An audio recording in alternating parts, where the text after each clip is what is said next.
opinion, he transformed that team at one point.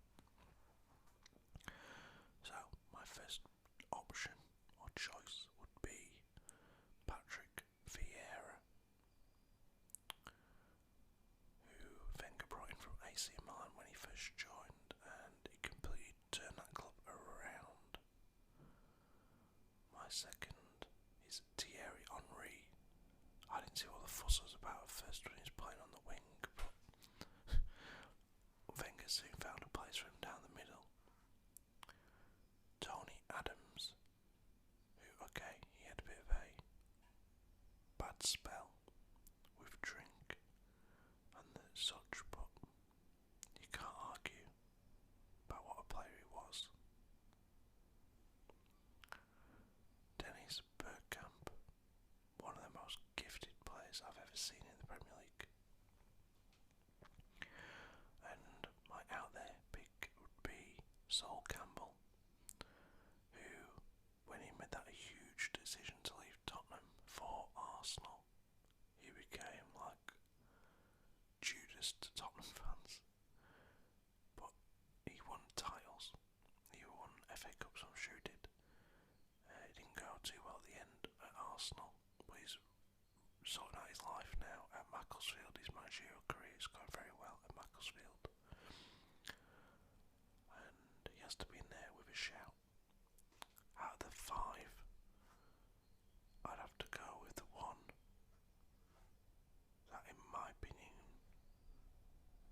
was one of the probably in the top 2 or 3 strikers the Premier League's ever seen. That'd be Thierry Henry. Arsenal were never the same when Vieira wasn't in there, but Henry, what he did at Arsenal in such a short space of time was incredible. So Thierry Henry is my pick for Arsenal. Next we go on to Bournemouth, and they've had a few years in the Premier League now, and there's been a few good plays for them. We have Callum Wilson, Josh King, Ryan Fraser, Nathan Aki, Charlie Daniels, and Steve Cook. Daniels and Cook have been there for a long time to come through the divisions with Bournemouth. Wilson was linked with Chelsea this season after starting fantastically. Josh King has took over a little bit over the last couple months. Ryan Fraser's been linked with Arsenal, and Nathan Aki was linked with a return to Chelsea, also with Tottenham. I'd probably have to go with one who I feel has been consistent over the last 2 or 3 seasons. He always popping up probably about 10 goals a season, I reckon, and that is Josh King. This lad is very undervalued, and the fact that he's not always first choice. Usually it's Callum Wilson, and King often has to wait for a chance, but he often scores important goals for Bournemouth. So Josh King is my pick. At Brighton, they lost last night 2-0 to Cardiff. There's only a few options for Brighton, and that is Glenn Murray, Izquierdo, who I thought was fantastic last season, Lewis Dunk, Matt Ryan the goalkeeper, and Shane Duffy. I'd probably go with Glenn Murray, though Matt Ryan would be a close second. Izquierdo isn't in the team right now, hasn't been for a while, I don't think, not like last season. But there's also Pascal Gross as well, who started great last season. But I'm going to go with Glenn Murray, just because of how many goals he has scored this season. He's gone off the ball a little bit, but he's got to be in there. That's my pick for Brighton. At Burnley, there's only a couple like standout performers in my opinion, and those are Ben Mee. There's the midfielder whose name I cannot but remember to save my life. English midfielder. Help me out with someone. I couldn't remember it yesterday. I didn't get to check it out. I forgot to. He was signed from Swansea. Not Cook. What's his name?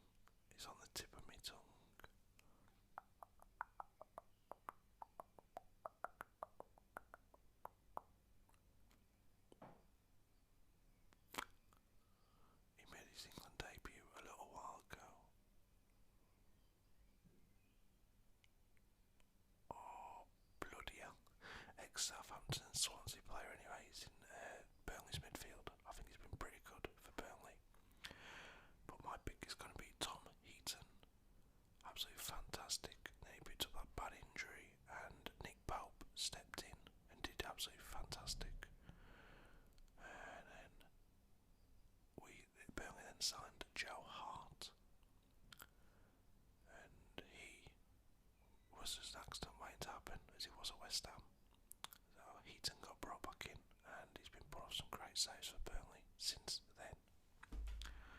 Cardiff, and I've picked, this is from both periods of Cardiff's time in the Premier League.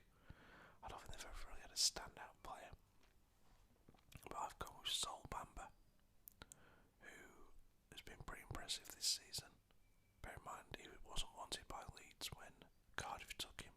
He's now playing in the Premier League. Craig Bellamy, from his stint at Cardiff when they was last in the Premier League, but he wasn't that successful. It's just that he was probably the best player they've ever had in the Premier League. And Neil Etheridge, who this season's been quite, if it wasn't for him, they'd already been relegated in my opinion. He's pulled off some great saves. My pick will be Neil Etheridge for Cardiff City. Now we're going to Chelsea, and just a few names to pick from. We have John Terry, Ashley Cole, Didier Drogba, Frank Lampard, Petr Cech, Claude Makelele, Gianluca Vialli, Gianfranco Zola, Gus Poyet, Eden Hazard. I mean, just think of the great players Chelsea have had. Like great players who have been great for other teams and crap for Chelsea. They really do seem to have like a bit of a taint on them. They've had Andrei Shevchenko, terrible for Chelsea. Fernando Torres, terrible for Chelsea. I mean, bear that in mind. Two of the best strikers to ever play in the last 20 years, and they've both been terrible for Chelsea. Hernan Crespo, not great for Chelsea. A few goals, but not great. Jimmy Floyd Hasselbank could have made it to this list. Anelka, not his best for Chelsea, was he? They've had some great strikers over the years, probably better than any other Premier League team in terms of the amount that they've had there. When I was younger, Andre Flau was great for Chelsea. I used to enjoy watching him. He was about as tall as Peter Crouch, but a bit more, skill-wise. But out of those players for Chelsea, I mean, Terry, he was Mr. Chelsea, wasn't he? But Drogba, he never let them down, apart from when he got sent off. Lampard, 200 odd goals, or whatever it was he got. Their top goal scorers in the Premier League. If we're going on skill and quality, I'd probably have to go with Hazard. If it was going on skill and quality alone, if you're going on influence on the team, I'd probably go with John Terry. But I'm going to go with Hazard. I don't really like John Terry. He's a bit of a brat. We then have Crystal Palace. And this is going back a little bit with one or two of these. So we have Wilfred Zaha, who's a current player obviously. Neil Shipperley, who was back in the 90s or early 2000s. Clinton Morrison, Andy Johnson, Yannick Bolasie, before he moved to Everton, he was very good for Palace. Damien Delaney, who's a bit of a cult hero down there, and Johan Cabaye. Did great for Palace when he joined from PSG. I'm gonna go with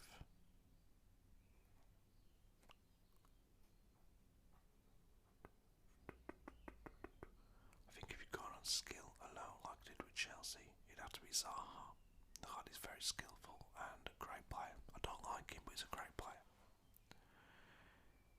If you're going on goals scored, I think you'd go with Andy Johnson. If you're going on cult status, you'd go with Delaney. I'll go with Zaha. Not that I want to, but we will do. Everton now.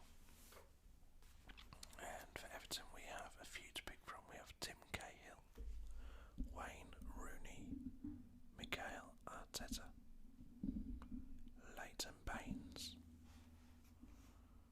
Duncan Ferguson, Romelu Lukaku. Like you should put Seamus Coleman in there as well. If you're going to put Baines in, you have to put Coleman in. Tim Howard, Andre Kanchelskis. I used to love Kanchelskis when I was a kid. When he was playing for United, Southall, and Julian Lescott. I'm gonna go here with. It's a hard one. I mean, I know it's a couple of Everton fans watch. I'd like to know who they pick. I'd probably go with Tim Cahill. He just always seemed to pop up with goals for somebody who didn't have much skill. He was very dangerous in the box. Rooney wasn't there long enough. Obviously got Barkley as well. Again, he wasn't there long enough to be mentioned on this list. Yeah, I'm going to go with Tim Cahill. But please let me know your pick. For Fulham, I have Louis Saha. Before he joined United, he was at Fulham. Breda Hangeland, Scott Parker, Danny Murphy, Clint Dempsey, Alexander Mitrovic, Brian McBride and Mark Schwarzer. Also, Van der Hau. Van der Sar, sorry, not Van der Hau. Van der Hau was at United, as was Van der Sar. I'm gonna go. I'm not a Fulham fan, but I just remember how good this lad was and how cheap they got him. I felt he could have played at a much higher level in the Premier League, and that is Breda Hangeland. This man was a monster at the back, and I honestly believe he could have played for a top team had he joined a top team earlier in his career. Huddersfield, we only have a couple of seasons to pick from for Huddersfield. We have Gaetan Bong, Aaron Moy, Concolo, Lursil the keeper, Schindler and Philip Billing.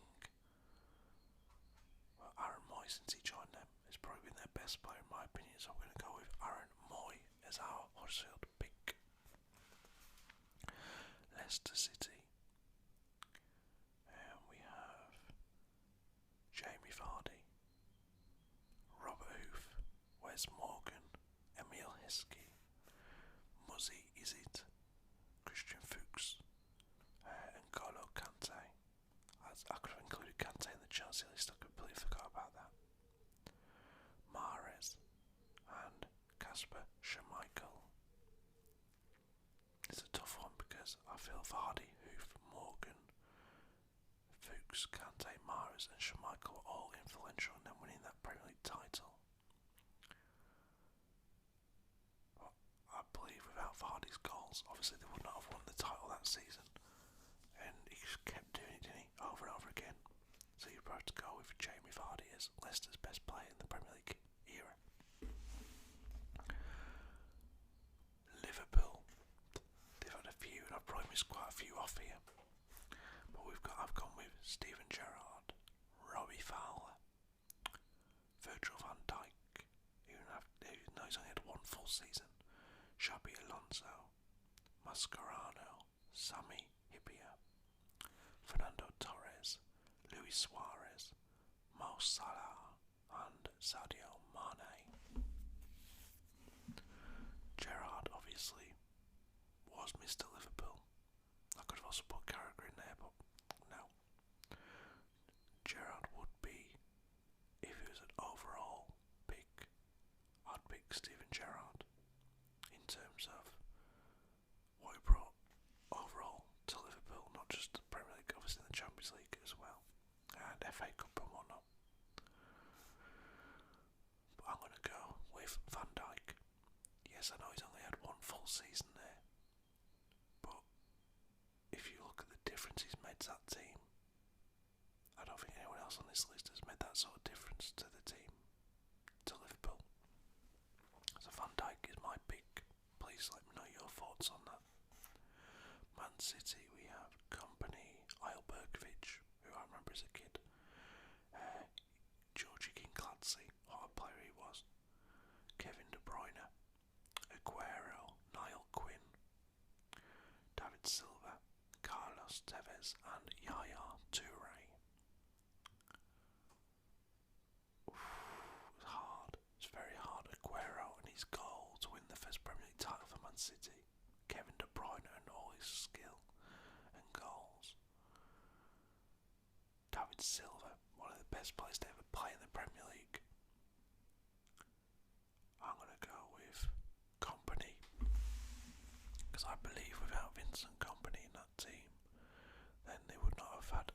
the success that they have had over the last 5 or 6 years. No chance they would never have won that first title if it wasn't for Vincent Kompany at the back. Manchester United. Now, despite last night's error against Barcelona, I've gone with David De Gea, Peter Schmeichel, Roy Keane, David Beckham, Andy Cole, Dwight York, Wayne Rooney, Rio Ferdinand, Nemanja Vidic, Gary Neville, Paul Scholes, Eric Cantona, Solskjaer, Stam, Tevez, Ronaldo, Robson, Hughes and Bruce. Okay, I've picked a few more for United. That's my team, so I've got more options. Well, take Bruce straight out of that. Take Tevez out of that. I'd take Beckham out of that. York, no. Rooney, no. Vidic, no. Gary Neville, no. Solskjaer, no. Stam, no. I think it comes down to Roy Keane, Peter Schmeichel, then again David De Gea.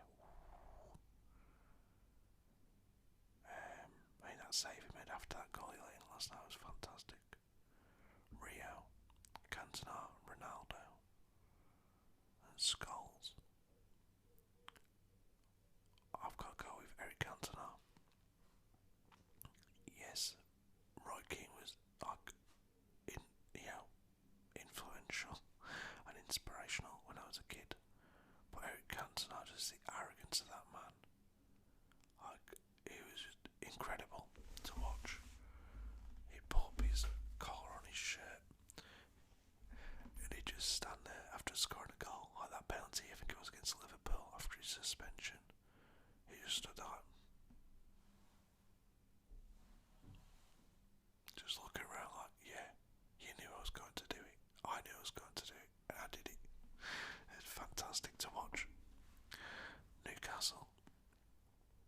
We have Alan Shearer, Nobby Solano, Faustino Asprilla, Peter Beardsley, Les Ferdinand, David Ginola, and Tamuri Getspire.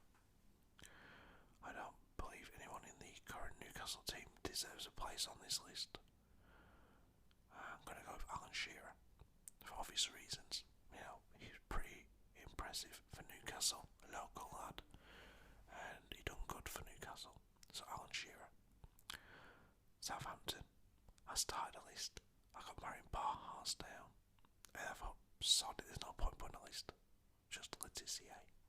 Matt Letizier all the way. Tottenham. I've gone with Christian Eriksen, Harry Kane, Sol Campbell, Dele Alli, Jurgen Klinsmann, Les Ferdinand, Teddy Sheringham, Ledley King, Son, and Ginola. Kane's good. Klinsmann was really good as well. Ferdinand, not bad. Sheringham, brilliant. Ali, yes, he has his days. Eriksen's good, as I said. Campbell, bit of a Judas, but still a good play for Tottenham. Ginola, fantastic to watch. A bloke that big play the way he did. Son, you know all about the Son yourself. But Ledley King, I've heard so many players say he was the best defender they ever played against. And if he hadn't had his injury problems, then he would have been like the best defender in the world. I mean, we never got to see often enough because of his injuries. He'd be able to play 1 week and not train for the rest of the next week. But it was so important to have him out there on the pitch. I'm going to go with Ledley King for my pick for Tottenham. For Watford, we have Troy Deeney, Decore, Ben Foster, Mariappa, Ashley Young, Odion Igalo, and Helgeson, who's back in the day. Helgeson was. I'm going to go with Troy Deeney. I mean, yeah, we're at the Premier League, but just like we did in the FA Cup semi-final against Wolves, scoring that penalty. I think he is probably fans' favourite player at Watford, and we're going to go with Troy Deeney. West Ham, we have Joe Cole, Rio Ferdinand, Frank Lampard, Di Canio, Noble, Parker, Tevez, Mascherano and Shaka Hislop. If I've missed anyone off that you want me to add, please let me know. I've got to go with Di Canio. This man was so funny to watch. I read recently Ira Redknapp's book, It Shouldn't Happen to a Manager. He just tells stories about Di Canio in there, about how he would just sit down on the pitch during a game. When a decision didn't go his way, he refused to get up. And then he got up, argued with Lampard over a penalty. Lampard won the argument and scored the goal. But yeah, you just got to love Di Canio back in the day. Cracks me up, he does. And we go with Wolves now. Now, living in Wolves, and I was living here during Wolves' last time in the Premier League under Mick McCarthy, and I followed them I sort of knew of them before that, during their first time in the Premier League. They've never really had standout players, not really, until this period. So we've gone with Ruben Neves, Diogo Jota, Raul Jimenez, Conor Cody, Willy Bolly, João Moutinho and Robbie Keane. I've got to say, obviously these would not make the top 5, probably none of these would. Overall Wolves players, they've had some great players over the years. Stan Cullis, Steve Bull, some great players. But I'm going to go with, from this list, Moutinho. I honestly believe if you replace David Silva with Moutinho at Man City, I don't think you'd notice a difference. He would easily get into that Man City team if Silva was injured or something or left. He's absolutely fantastic, João Moutinho, and what a bargain of the season for £5 million. Easily the bargain of the season. And that's my picks, guys. Your team's best Premier League player ever, in my opinion. Well, let me know yours.